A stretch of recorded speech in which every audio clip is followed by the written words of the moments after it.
seyasuspendwa i-National Commissioner yethu uFani Masemula, so kwangoku uzabe banjelwa ngu-Lieutenant General Dimphana. Nizamkhumbula ke into yoba ngophi naye wa-appeara before i-ADO committee a day before kuzavela uVusimuzi Cat Matlala, naye wa-appearela khona pha eKgosi Mampuru.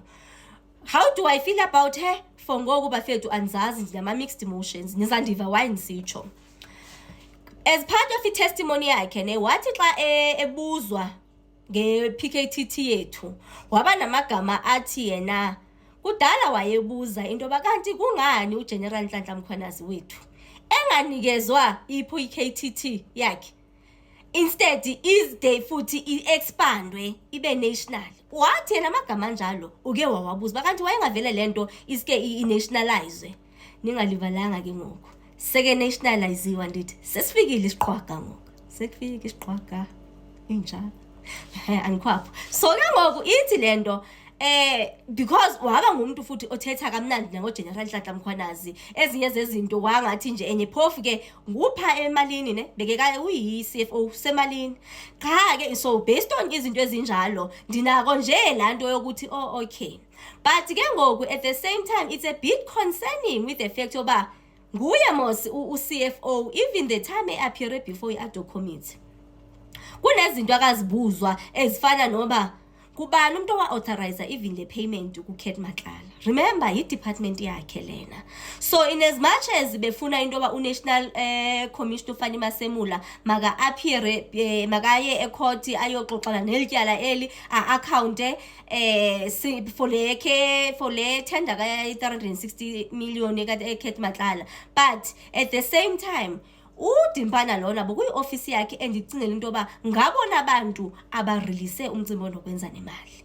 But ke angaphinde nazithethelele athi hayi thina xa sifumane request after obani bethe bhatalani asibi namibuzo etheni ngoba kuzeke kuyi-directive okanye kuyi-instruction sibhatale. Naleyo angaphinde abuye azosiphendulela. Ndikhumbula nje futhi kahle khona nalapho ebuzwa khona kwinto nokwenza apho kuspendwe khona omuma 300 I think was it 358 million na ansazi, but nje ngesuku uMalema empressele nje kone nefuna ukunderstand into yoba kwakuyimali yani le engaka kubonakala ingathi yaspendwa. Waba namagama into yoba kwakuye eMarch, wafuna ukwazi iMarch yani wangasayikhumbula incami iMarch yakhona. Hey wandenzela nje xhala nje kancinci ba mali engako ngangayazi nje because 358 million, I'm speaking under correction but I think that was the figure ne, ingaspendwa ngelanga kube into nje oyilibalayo nje. Hey ithini kanti imalini imali epha, because kwabonakala kuyinto eyaspendwa for one day lo mali ngithetha ngayo. So wabufuna ukuyazi ke uMalema hayi ke andifuna oba ndithi okanye ngebhadi okanye kanti hayi lo nto leyo kwakuye ye-EFF. Phofu kwatsho yena kwa uMalema into yoba kwakuye ye-EFF imatch yakhona. Mali engako nje eyavele ethini vele ibhubhulu. Hayi wazama nje ukuyi-explain into yoba hayi kuyanyanzeleka into yoba mabathini in different places abacingela into yoba sizaba impacted kube khona nje i-manpower enough yonke nje lonto le wathini. So honestly speaking andimazi ngaphaya yena, and akusingumuntu osoloko esezila ke kubone asikho ncam ibileni even istory esingabe singakanani. Aske sini bafethu niphethwe sisifuba ne, which is why I even delayed kunibalisela izindaba. Yo hayi ingathi nje kwanini content ingathi anizuyifumana ncam bafethu, ndiyafa.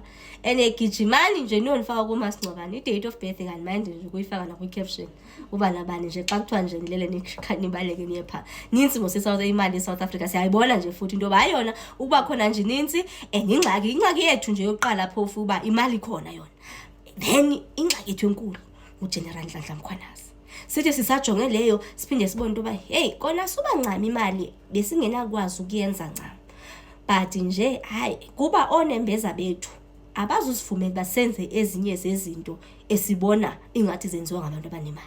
Hayi bafethu ininzi into eqhuphulelekayo apha and indivisa ubuhlungu nje yonke manje lento, because xa uthe bajonga abantwana ne abamane bevela abangathi baya-associate nje bayanyamathelwa kwezimali engathi bezidliwa zobuqhophololo nani amabhedi lana. Bafethu uthi mayijonga lento uqonda uba nini sike sibe nabantwana abangamantombazana ababona aba bantu aba bengama-role models. So nje yona yenye nje izinto South Africans eyifuna nje ukuba siyijonge njengoba sibhizi silungisa i-criminal justice system yethu. Ininzi into kumele sithi njengoba yonke loo nto ivela imane ivela siyivele siyijonge nje yonke loo nto. So nje the other party that I almost forgot to touch ne it's about upresident njengoba ke bekebhizi addressa lento yakhe esitsho esithi uzawususpenda u-National Commission ufani Masemula abe ebanjelwa nguDimpana. Kukhona umnyezazi i-journalist azizumyeka xa sezifumene nje ithuba. Hayi ke khona ye wambuza nje malunga nale nto nokwenza no-Minister Senzo Mchunu ukuba ithini into yakho ngo-Minister Senzo Mchunu, why are you taking so long to make a decision? Hayi ke usahlela upresident wethu kulaa nto wayeyithethile into yoba yena usafuna into yoba mabagqibezele i-final report nani then uzawuthatha i-decision nini apho. Hayi ke nomcibo nokwenza nephalaphala nje bayoze berhabelela nje khonapho nje uba into nokwenza nje nephalaphala nani hayi bo phi beza objector uba nje hayi it's not part of i-agenda. I-agenda nje inokwenza nemadlanga commission nobu-national commissioner obu namapolisa nani that's but enye nenye ayakazelanga uba azothetha loo nto leyo. So nje I thought I should let you guys know into yoba simephi nje ngomcimbo nokwenza nabantu basesipoliseni sethu. It is this principle that informs our response to the appearance in the Magistrates' Court earlier this week of the South African Police Service National Commissioner, General Fani Masemula, on charges of contravention of the Public Finance Management Act. In consideration of the seriousness of these charges and the critical role that the National Commissioner of Police plays in leading the fight against crime, I have agreed with General Masemula that he be deemed to be on precautionary suspension pending the conclusion of the case. To ensure stability and continuity in the South African Police Force, I have appointed Lieutenant General Puleng Dimpane, who is standing right next to me here on the left-hand side, as the acting National Commissioner of Police. Lieutenant General Dimpane is currently the Divisional Commissioner for Financial Management Services of the South African Police Service and has a long and distinguished career both in the South African Police Service and in other public institutions entities. Having been in the police service for close on to 2 decades, she has extensive experience in policing, in strategic management, in financial management, and in governance. Lieutenant Dimpane has a reputation for professionalism as well as for integrity. And what's more pleasing, she is one of the key women who are in the leadership of our police service. I am confident that she has the qualities and the standing necessary to provide effective leadership to the South African Police Service during this challenging period. I'm going to bring in some issues that may not be here. The ConCourt is said to be delivering a judgment on the Phala Section 89 report within a month. Are you scared that it might ultimately say you must go through an impeachment process? Some would agree that we're dealing with the subject of the day. The President can't engage on speculative questions. Okay, so then secondly, Mr. President, on Minister Mchunu, why is it taking so long for you to make a decision?